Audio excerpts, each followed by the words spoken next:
Bueno, muy bien. Entonces, hoy vamos a hablar de perspectivas económicas, retos, oportunidades y proyecciones. A mí se me encomienda para esta charla conversar con ustedes sobre cómo estamos viendo la economía mundial para ser más amplios, ¿verdad? Porque vemos dos caras. Vemos la cara de la economía internacional, qué está pasando en el contexto, y también vemos qué está pasando a nivel nacional. Por eso es que tenemos esta agenda.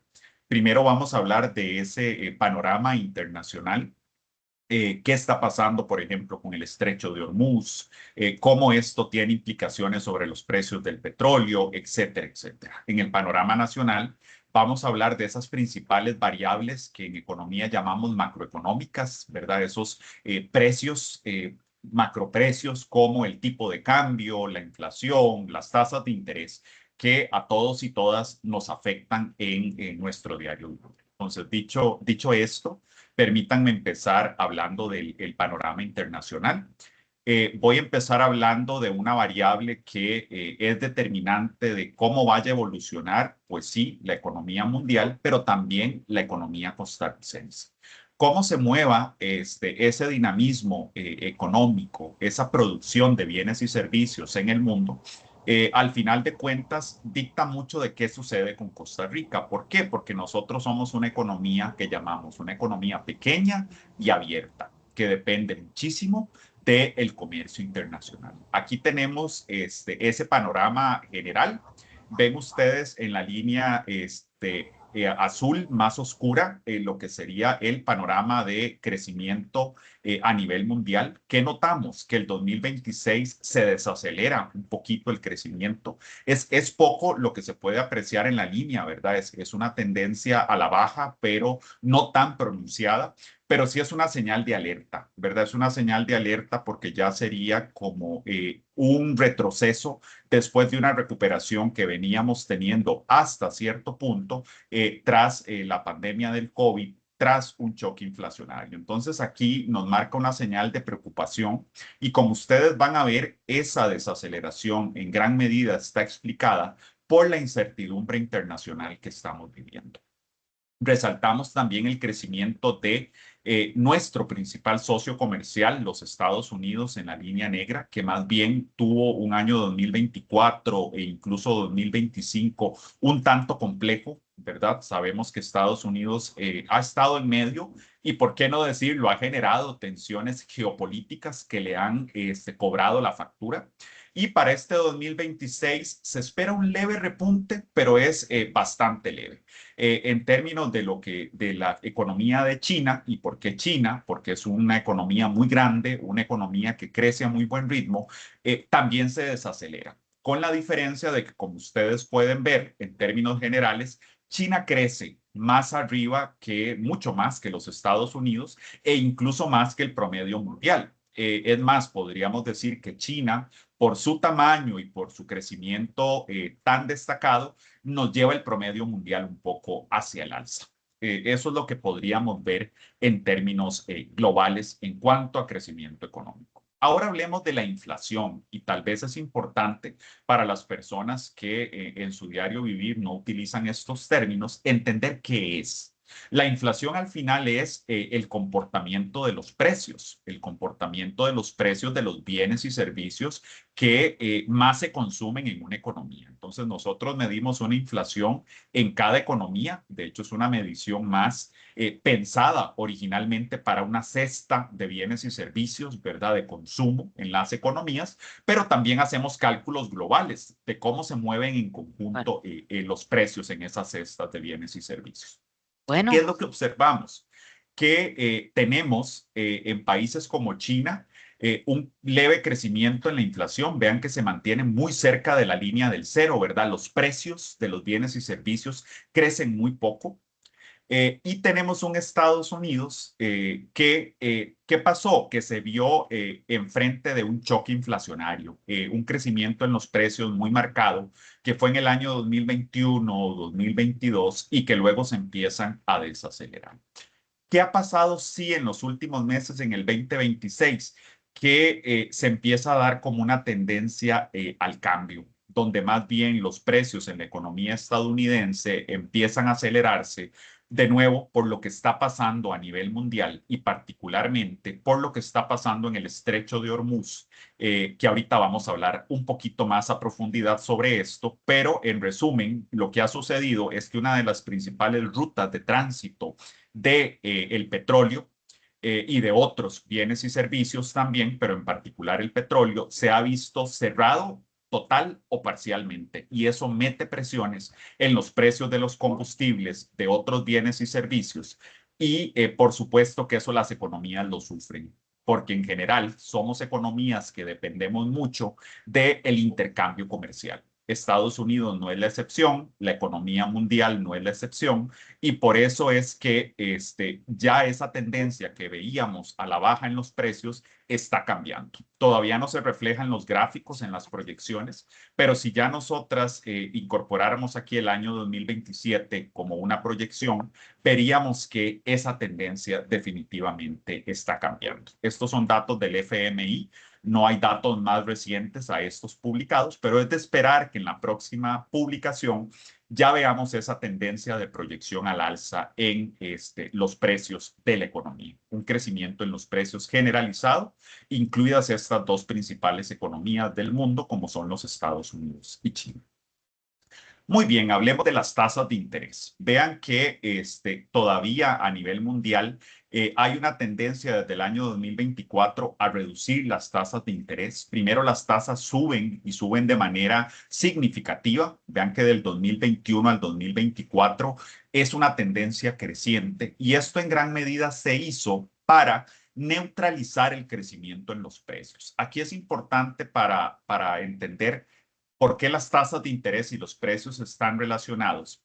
Explicarles que lo que sucede es que los bancos centrales de las diferentes economías tienen un principal instrumento para controlar el nivel de precios, para controlar la evolución de la inflación, la evolución de los precios. ¿Cuál es ese instrumento? Las tasas que se les llaman de política monetaria, que al fin de cuentas incide en la tasa de interés o las tasas de interés del mercado. Estados Unidos, por supuesto, tiene este control, y lo que hizo fue incrementar las tasas para desincentivar el consumo, desincentivar la inversión, y con eso quitarle peso o quitarle presión al crecimiento en los precios. ¿Por qué? Porque entre más consumimos las personas, entre más invierten las empresas, más presión le metemos a los precios.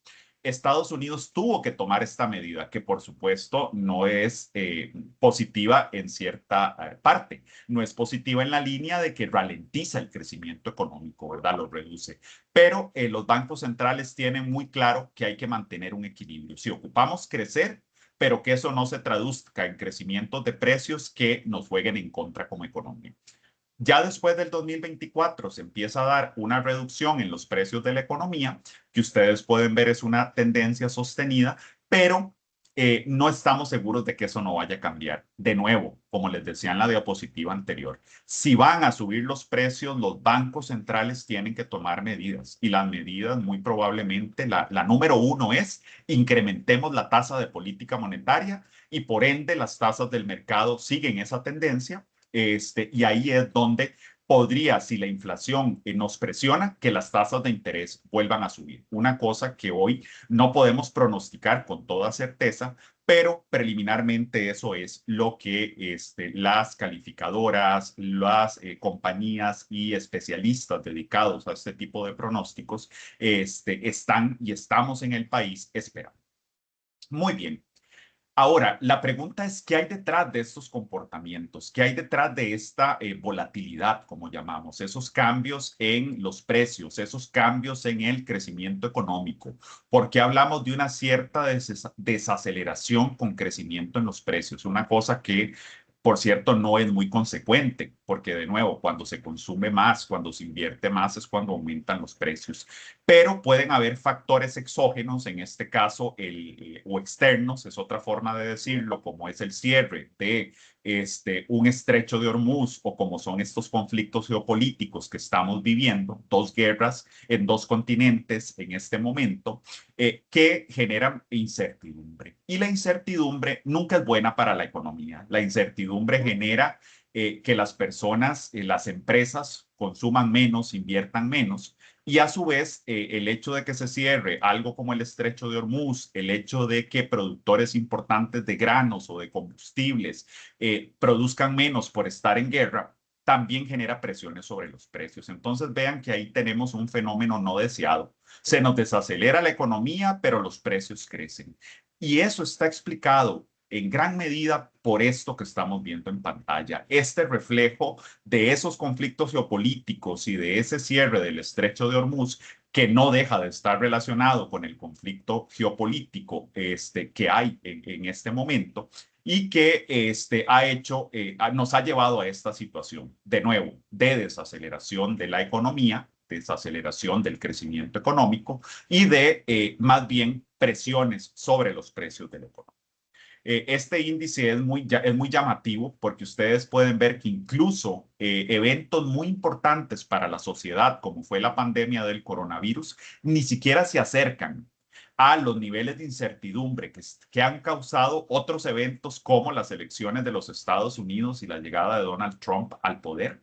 Y luego de eso, los conflictos geopolíticos y cómo han escalado estos conflictos geopolíticos. Esta guerra entre Estados Unidos, Irán e Israel, ¿verdad? Ha generado sin lugar a dudas muchas presiones. El cierre del estrecho de Hormuz relacionado con este conflicto también generó aún más presiones y lamentablemente este conflicto no cesa todavía. Así que aunque hay una baja ahí al final, como ustedes pueden ver en pantalla, no quiere decir que esto no pueda volver a subir ante algún evento adicional relacionado con este conflicto o con algún otro factor externo que venga a generar presiones en la economía, incertidumbre.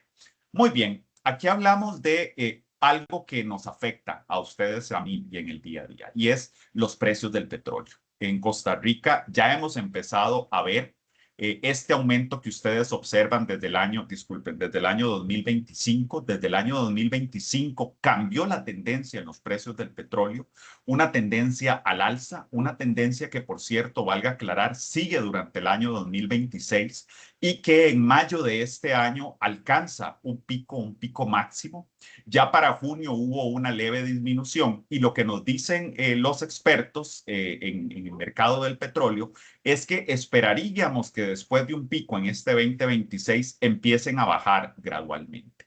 Aquí sí hago una aclaración importante, que los precios del petróleo empiecen a bajar no quiere decir que los precios de los combustibles en las economías como Costa Rica lo hagan de manera simultánea. ¿Por qué? Porque hay un rezago.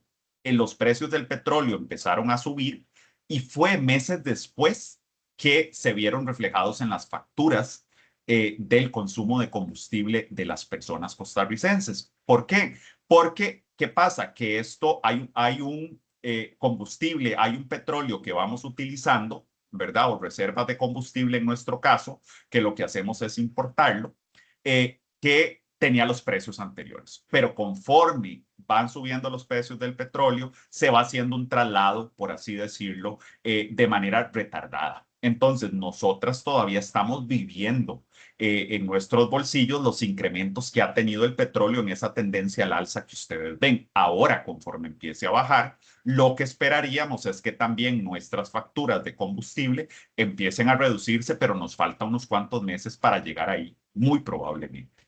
Otra cosa importante de explicar es que los precios al alza, y esto es por un fenómeno económico en el que no vamos a entrar ahorita en detalle, se ajustan de manera más rápida que los precios hacia la baja.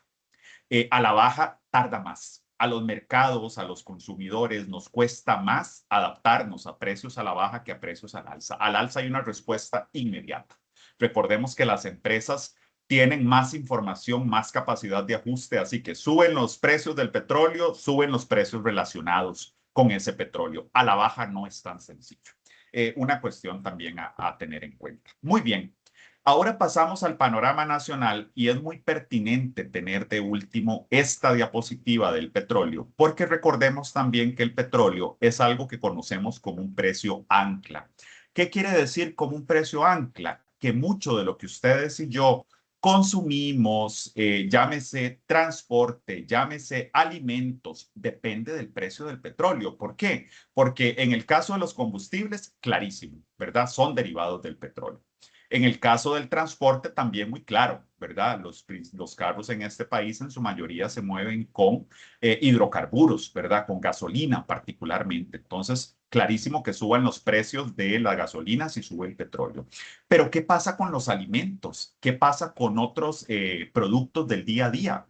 O con otros servicios como la electricidad. En el caso de la electricidad, recordemos que también utiliza fuente de petróleo como energía para producir electricidad, para mover los motores, etcétera, etcétera. En el caso de los alimentos, recordemos que ya sea los productos de consumo final o los insumos para la producción alimentaria, la gran mayoría los importamos, los traemos de otras economías y por supuesto que si el costo del transporte por el combustible y por el petróleo es más alto, los alimentos también se van en la cadena. Por eso, de nuevo, ancla. Y así podría seguirles dando más ejemplos. Los textiles, ¿verdad? La ropa, los zapatos, mucho de esto es importado. Así que si suben los precios de petróleo, lo que tenemos es como un efecto dominó sobre los precios de la economía y por eso es que vamos a ver ahora que en el país estamos hablando de presiones inflacionarias. Muy bien, hablemos del panorama nacional. ¿Qué tenemos en el panorama nacional? Algo que hay que destacar, que lo hace el Banco Central de Costa Rica, también lo hacen distintos entes que nos hablan con regularidad del desempeño económico del país, es que el crecimiento económico de Costa Rica es destacado. Es destacado cuando nos comparamos en Latinoamérica. Hay dos o tres economías quizás que crecen más rápido que nosotros, pero estamos siempre en el top 3, ¿verdad? Sobre todo en los últimos años. Cuando nos comparamos con países desarrollados como la OCDE, crecemos a muy buen ritmo, crecemos por encima de estos países, pero bueno, eso no lo es todo, ¿verdad? El crecimiento económico si no se distribuye entre todas las personas, si ustedes y yo no lo sentimos en el bolsillo, en que nos alcance más el dinero, pues no lo explica todo. Siempre hago esa salvedad, ¿verdad? Porque para algunos puede resultar un poco contradictorio, pero ¿cómo usted me viene a decir a mí que la economía crece muy bien y yo no siento que mi calidad de vida mejore? Yo no siento que mis ingresos hayan mejorado. No, porque también hay una cuestión de qué explica ese crecimiento. El crecimiento que hemos tenido en este país en gran medida se explica por un dinamismo muy elevado de lo que se conoce como las zonas francas, que son pues este régimen especial de la economía que exporta mucho, que es muy dinámico, que le va muy bien, que tiene altos niveles de rentabilidad, pero bueno, primero que todo, no todo ese crecimiento se va a las manos de las personas, a las manos de los hogares. Y por otro lado, bueno, una parte pequeña, podríamos decir, o relativamente pequeña, mucho se va al capital, a sus casas matrices. Y por otro lado, concentra, o en términos de empleo, una parte pequeñita del empleo nacional. Por ponérselos con números exactos, las zonas francas emplean el 15% de las personas del país. El restante 85% estamos en una economía que no es tan dinámica, ¿verdad? Y eso es algo que es importante aclarar. Aquí podemos ver también cómo ese crecimiento se ve reflejado en distintas dinámicas, algo que se conoce como la demanda interna.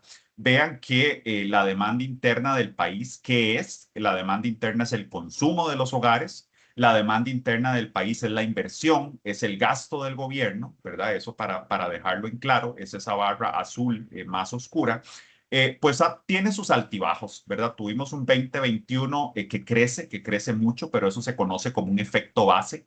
Eso se ve así porque en el 2020 fue muy bajo. Entonces, claro, yo parece que crecí mucho, pero es que crecí mucho en relación con un nivel muy bajo que yo tenía. Ya conforme pasan los años, 2023, 24, 25, se estabiliza ese crecimiento, por así decirlo, e incluso en el 2025, vean que nos desaceleramos con respecto al 2024, ¿verdad? Una preocupación que surge por ahí, una alerta, ¿verdad? ¿A qué se debe eso? Se preguntarán ustedes. Se debe a que se nos enfría un poquito la economía, el sector externo se nos enfría y también tenemos un resto de la economía, llámese construcción, agricultura, comercio, que ahí van con niveles de crecimiento relativamente bajos. ¿Y qué pasa con eso, verdad? ¿Cómo se relaciona con el consumo de los hogares? Claro que si el 85% de los hogares están dentro de esta economía menos dinámica, tampoco es de esperar que crezca mucho o que crezca el consumo de los hogares. Y eso es más o menos lo que pasa en 2025. Para 2026 y 2027 se nos dice que estos componentes en general van a crecer, ¿verdad? En general van a crecer, pero no necesariamente, ¿verdad? No necesariamente porque recuerden que esto no es... 27 al 30 de mayo, febrero, un viernes. No deja de ser un pronóstico y no deja de ser un pronóstico que se ajusta en un momento donde la economía enfrenta alta incertidumbre. Entonces, recordemos eso. Y otra cosa importante, y es esa última barrita, la azul más clara o celeste, que nos muestra el crecimiento del gasto del gobierno, ¿verdad? Porque el gasto del gobierno no solo es importante para financiar la educación, la salud, a los hogares más desfavorecidos por medio de los programas sociales, sino que también en mucho explica que por dónde va una economía. Los economistas les llamamos política fiscal y política fiscal expansiva, si ese gasto del gobierno ayuda a que la economía crezca más. Aquí parece ser que no va a tener esa función. Más bien el gasto del gobierno parece ser un factor que contribuye a la desaceleración de la economía. ¿Por qué? Porque hay presiones fiscales. No sé si han escuchado en los últimos días que en las noticias lo que se dice es, están creciendo poco los ingresos de los impuestos, el gasto sigue creciendo a un ritmo alto. ¿Qué pasa con eso? Que el gobierno tiene menos capacidad para gastar, menos capacidad para invertir, menos capacidad para invertir en educación, en carreteras, en salud. Y incluso ayer y anteayer hemos escuchado en las noticias recortes en CONAPIS, por ejemplo, recortes en el BAMBI, ¿verdad? O todo lo que tiene que ver con bonos de vivienda, el INBU, recortes al Tribunal Supremo de Elecciones, porque hay presiones en el gasto y eso se ve reflejado en estas barritas celeste o azul más claro que vienen decreciendo y que van a decrecer aún más en el pronóstico para el 2027. Muy bien. Ahora, hay otra manera de seguirle el pulso a la economía de manera más constante, de manera más permanente, y es el índice mensual, vean que es mes a mes de la actividad económica. Y aquí podemos ver, vean que la tendencia mes a mes, uno dice, bueno, la economía sigue creciendo a buen ritmo, pero cuidado. Ya desde el 2025 uno empieza a ver una señal clara. De hecho, tengo el cursor justo encima de desaceleración, ¿verdad? Con picos, con altos y bajos, porque hay meses donde hay mayor dinamismo, como en diciembre, por ejemplo, meses donde hay menor dinamismo, pero cuidado porque la tendencia es decreciente. Entonces, es como ese termómetro que nos va diciendo, cuidado, la economía se sigue desacelerando. Tenemos que hacer políticas productivas, políticas de empleo que nos ayuden, ojalá, a neutralizar esa caída o a por lo menos hacer que sea menos pronunciada.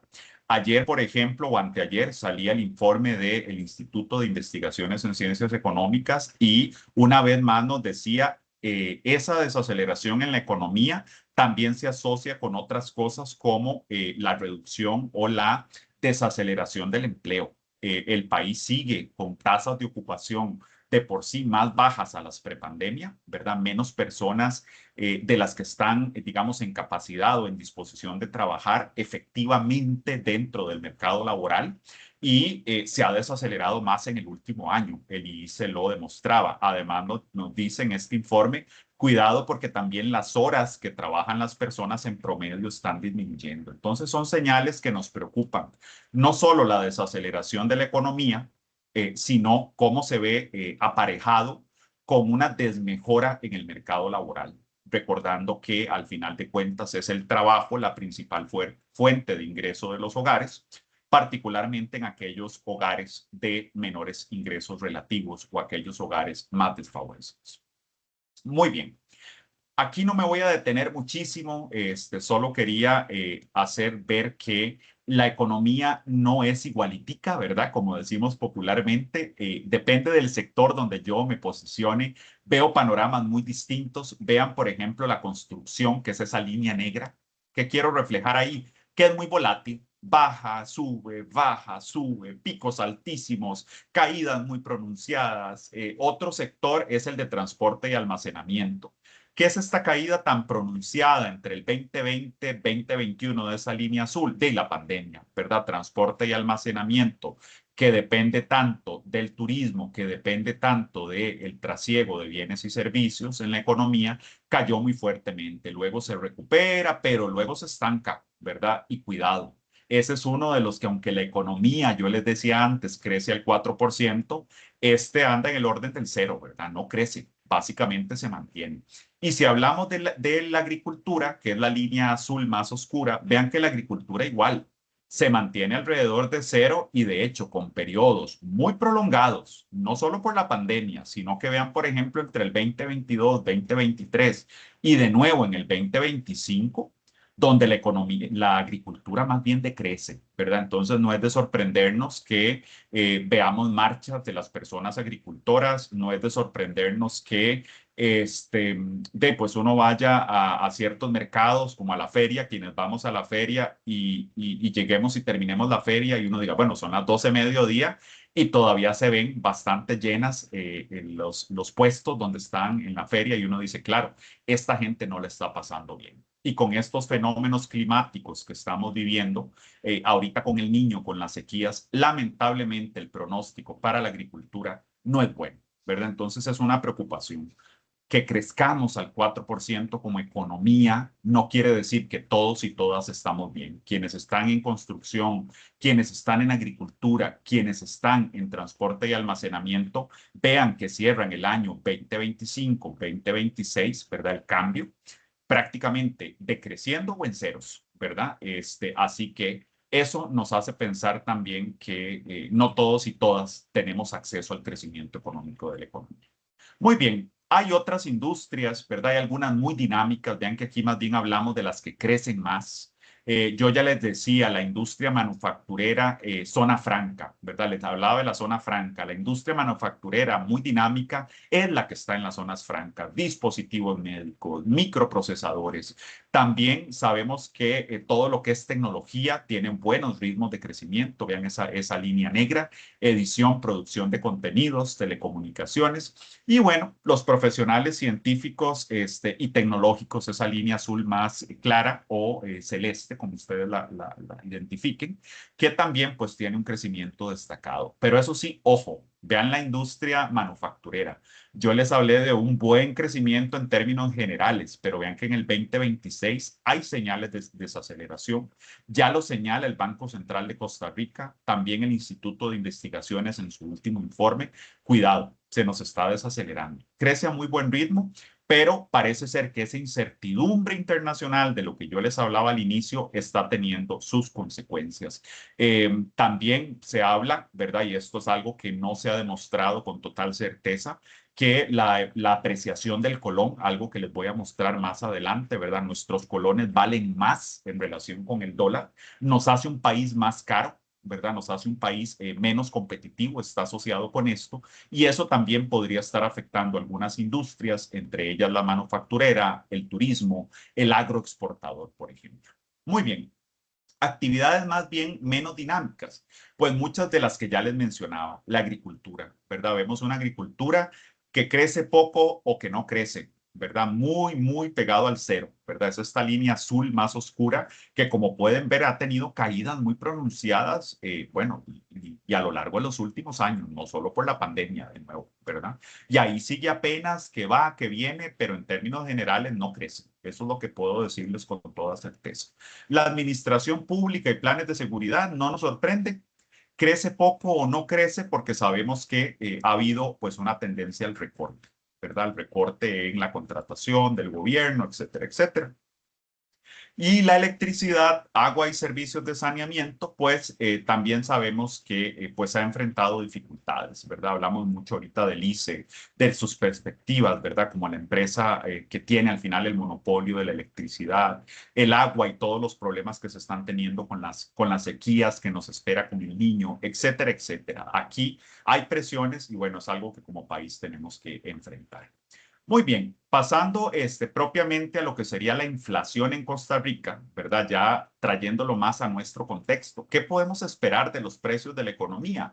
Lo que nos dice el Banco Central de Costa Rica es que, bueno, si hemos tenido incluso un año 2025 y parte del 2026 con precios en términos generales, ¿verdad? En promedio negativos, por debajo de cero.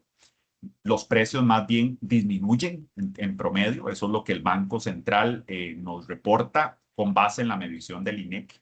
Pero ya para el resto del 2026 y 2027, lo que el Banco Central pronostica es que va a ir creciendo y nos vamos a ir acercando a lo que el Banco Central llama el rango de tolerancia. ¿Qué es el rango de tolerancia? Lo que el Banco Central pronostica debería ser la inflación, que para ponérselos a ustedes con números es 3% más menos 1. ¿Qué quiere?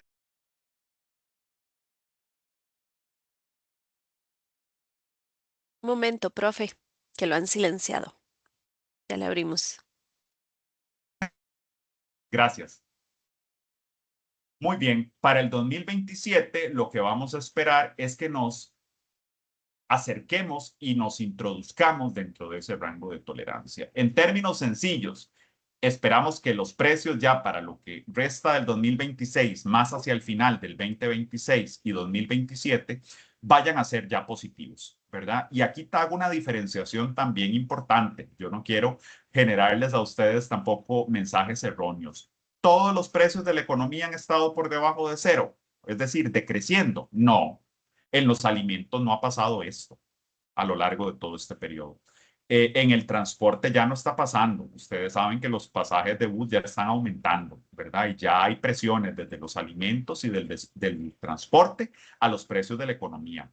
Y así podría hablarles de muchos otros servicios como la vivienda. El precio de la vivienda no ha decrecido en términos generales, sigue aumentando desde hace años, ¿verdad? Porque hemos también estado en una coyuntura donde a nivel social se construye poco, ¿verdad? A nivel estatal.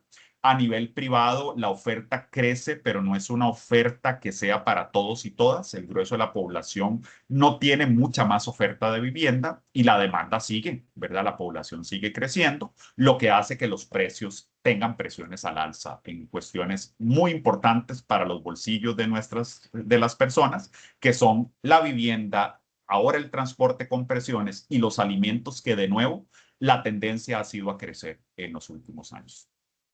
Muy bien. Hablemos de la evolución del tipo de cambio, ¿verdad? Una variable que también nos genera pues mucha discusión en el día a día, preocupación, ¿verdad? Aquí hay, como decimos, Profe, ganadores. perdón, Sí, tenemos una consulta antes de entrar al tipo de cambio. claro, adelante. Don Alexander Alfaro, muy interesante el tema. ¿Cómo se podría demostrar una estadística más real del PIB y la realidad nacional si el crecimiento es irreal o mal medido, lo que es también el decrecimiento? Muy bien, gracias. No, es una excelente pregunta, don Alexander. Vieras que desde distintos espacios, ¿verdad? Hemos venido haciendo énfasis en que no podemos tener una medida global, ¿verdad? Porque hay algo que se conoce como la trampa de los promedios. Si uno se queda solo con ese 4%, tiene una realidad distorsionada. ¿Verdad? Entonces, ¿qué es lo que hemos hecho, don Alexander? Y las personas que siguen esta transmisión, hacer un análisis a nivel de ramas de actividad, por ejemplo. Entonces, ahí demostramos que sí, que la economía crece al 4 en promedio, pero que la agricultura decrece, que el comercio va y viene, pero en general anda muy cerca de cero, que el turismo pues sigue ahí alrededor del cero, aunque ahora se repuso un poquito a inicio de año, pues vienen de vacas flacas, como decimos, ¿verdad? Varios meses, años de vacas flacas. ¿Qué otro análisis hacemos? Lo hacemos por quintiles de ingreso, ¿verdad? Por el nivel de ingreso de los hogares. No es lo mismo cómo crece la economía para alguien que trabaja en las zonas francas o para alguien que tiene un nivel de ingreso más alto y estable, que para una persona que trabaja en el mercado informal, donde su ingreso es muy volátil, ¿verdad? Un mes me gano un poquito más, pero después me quedo 3 meses sin trabajo. Entonces, en resumen, para don Alexander, la respuesta sería: hacemos un análisis por sectores o ramas de actividad económica, Hacemos un análisis territorial también, que yo hoy no lo podía traer, lamentablemente. Un análisis también por grupos de población. Un ejemplo que les doy es esta distinción entre quienes trabajan en las zonas francas, quienes fuera de las zonas francas. Otro ejemplo que les doy es quienes tienen un empleo formal y estable y quienes tienen un empleo informal que es muy volátil o muy inestable. No sé si con esto dejo clara la respuesta.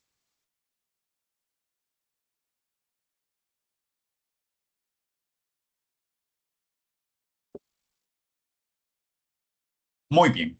Si estamos hasta ahí, Pilar, ¿puedo continuar? Usted me dice. Sí, adelante, dice muchas gracias. Con No hay mucho más gusto. comentarios. Bueno, hablando del tipo de cambio, una variable que, pues sin duda alguna, escuchamos a menudo en los noticieros, comentamos en la calle, ¿verdad? Pero no tenemos claro al final, y como les decía, si nos beneficia en términos generales o no. Pues hay como todo en la vida, cosas buenas y cosas malas, gente que gana, gente que pierde, ¿verdad? Escuchamos mucho al sector exportador diciendo, mire, a nosotros nos desfavorece, porque una moneda más apreciada, ¿verdad? Un colón más apreciado, al final de cuentas, lo que causa es que nuestros bienes y servicios sean, en términos relativos, más caros y por eso nosotros podemos exportar menos al exterior, ¿verdad?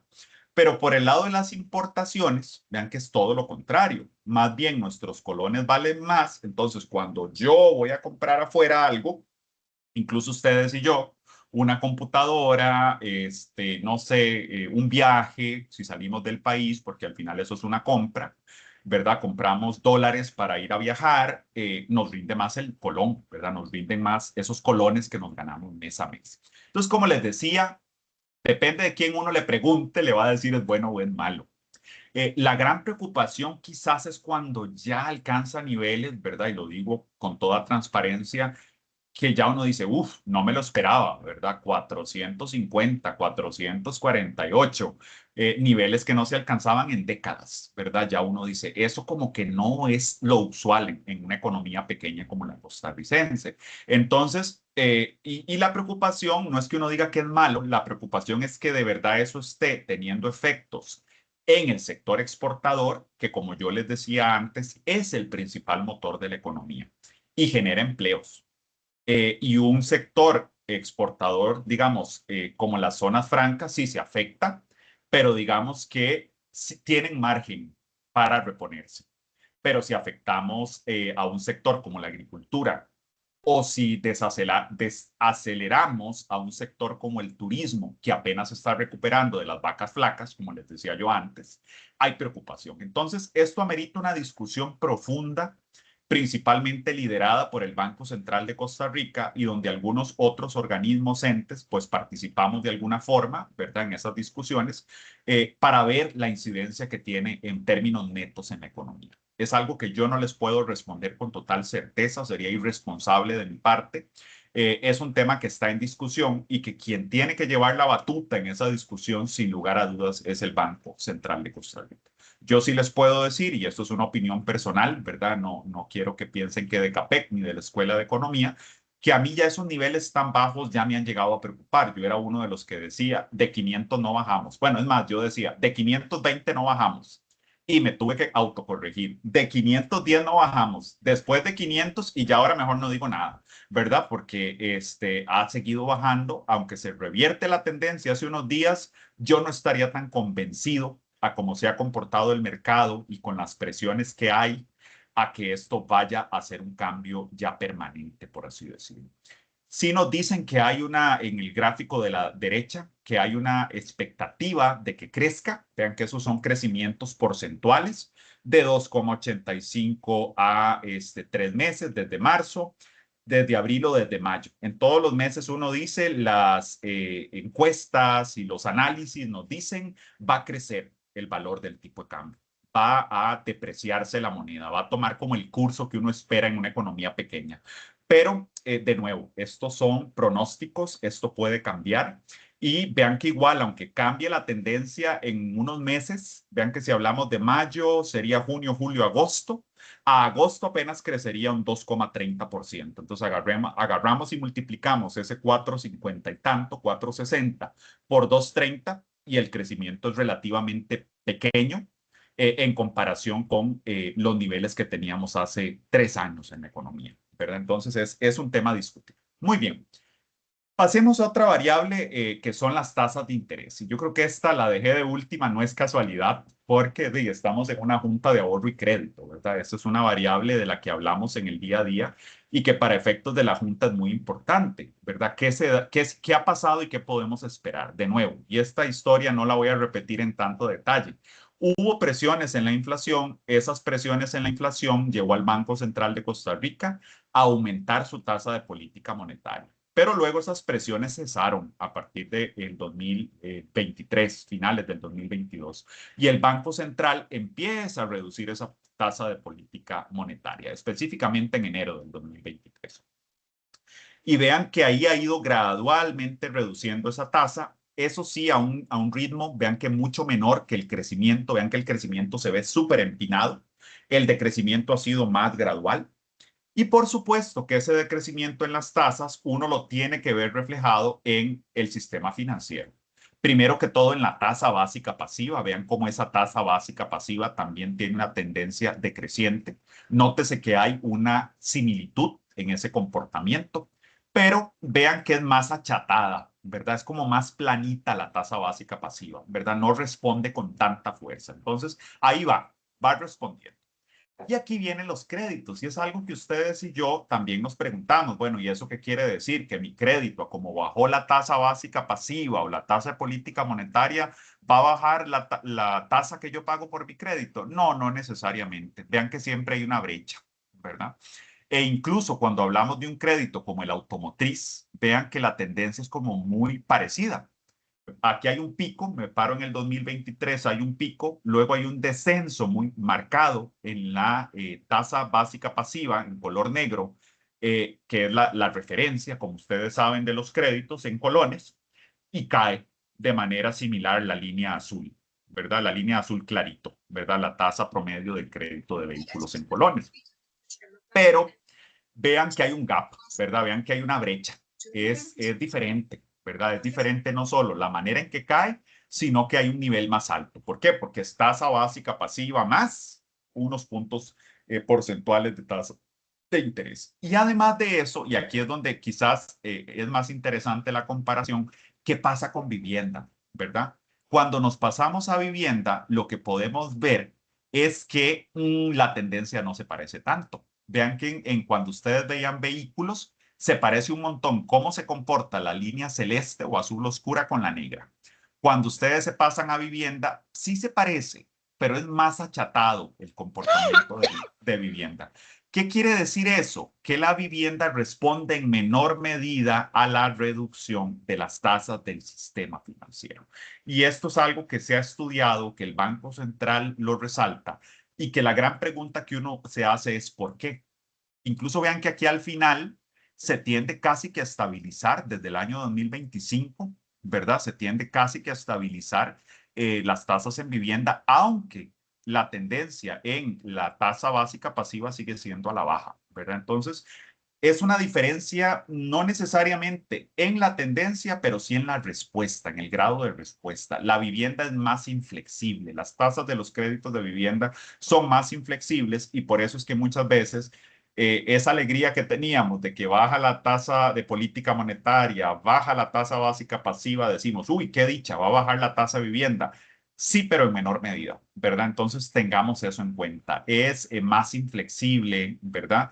Le cuesta más, es más rígida para reducirse. Entonces eso es un tema que quería traer aquí porque me parece importante. Pero sí, pues como buena noticia, si las tasas, bueno, hasta hoy, como las tasas de referencia del sistema financiero han bajado, pues eso ha tenido pues un alivio, por lo menos leve al bolsillo, particularmente como les decía en el caso de vehículos, que como pueden ver ha tenido una tendencia más marcada a la reducción. En vivienda no, en vivienda es un poco más achatado, es más planito, pero pues sí mantiene la lógica de la reducción. Muy bien. Ya para cerrar, por lo menos mi parte, si tuviesen más preguntas, bienvenidas. Yo creo que es inevitable decir que si de algo podemos tener certeza hoy, es que hay mucha incertidumbre. Los conflictos geopolíticos están ahí, siguen más vivos que nunca. Rusia le dijo a Ucrania la semana pasada, yo no pienso terminar la guerra, llegar a un acuerdo. Sabemos que por el lado de Irán, Estados Unidos y Israel, ¿verdad? Estos últimos dos como bloque, avanzan, no avanzan las negociaciones. La desaceleración de la economía mundial es una preocupación, lo señalan organismos internacionales, lo señalan los Estados Unidos. Y Estados Unidos nos preocupa su desaceleración de la mano con el crecimiento en sus precios, porque eso puede hacer que, y ya lo está haciendo, que reduzca la demanda que nos hace Estados Unidos de productos de exportación, que nos visiten menos turistas, que nos compren menos productos y servicios. Es nuestro principal socio comercial. Eso no hay que perderlo de vista. La mitad de lo que exportamos va a Estados Unidos. El más del 70% de la inversión que llega a este país viene de los Estados Unidos. El 50% del turismo aproximadamente viene de los Estados Unidos. Así que lo que pase con Estados Unidos nos importa y nos importa mucho. Hay presiones inflacionarias, particularmente del lado de los combustibles y del lado de los alimentos. Ya se los decía, si los combustibles suben, los alimentos también suben de precio y todavía hay presiones de ese tipo.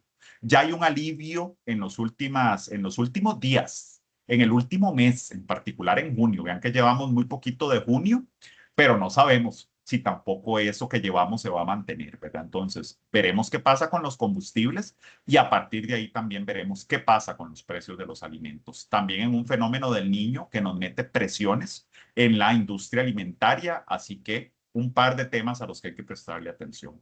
Se desacelera la economía costarricense, ya se los decía, las zonas francas pierden dinamismo y hay industrias que no despegan, como la agricultura, como la construcción, que de nuevo va y viene, y el turismo que celebramos los primeros meses del año, pero cuidado, es temporada alta. Ojalá se mantenga, pero no lo sabemos.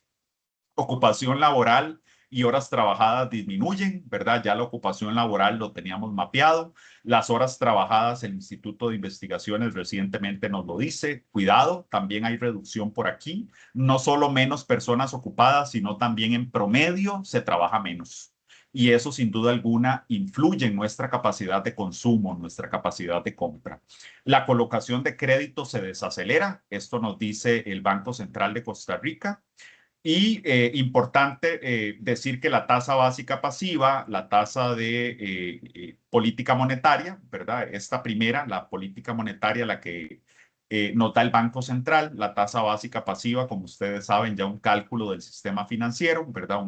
Una medida con base en el sistema financiero, bajan a mayor ritmo que las tasas activas en crédito para vivienda y para vehículos. Pero como les decía, particularmente para vivienda, están un poquito más rígidas las tasas de vivienda. Y continúan las presiones sobre la apreciación del colón. Yo no cantaría victoria todavía. No tenemos indicios claros de que realmente el tipo de cambio no vaya a bajar más. Las presiones siguen ahí a que el tipo de cambio se mantenga en niveles bajos en los que está en términos relativos o incluso, ¿por qué no?, haya un margen a decrecer.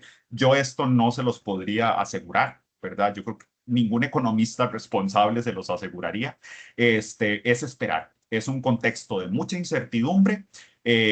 Aún así, yo siempre cierro con una nota de optimismo. Costa Rica ha demostrado ser una economía resiliente, que en términos generales crece a buen ritmo, pero el reto que tenemos, y don Alexander hacía una muy buena pregunta, es ¿cómo hacemos para que ese crecimiento económico sea más inclusivo? ¿Cómo hacemos para que ese crecimiento económico se refleje realmente en mayor calidad de vida para ustedes, para mí y sobre todo para las poblaciones más desfavorecidas, esas que no pueden estar hoy aquí en una sesión de Zoom, esas que tienen un trabajo hoy, pero mañana no lo tienen, esas que hoy pueden llevar comida a su casa, pero mañana no? Eso es el reto que tenemos. Tenemos un reto de tener una economía que crezca, sí, pero que crezca para todos y todas. Muchísimas gracias.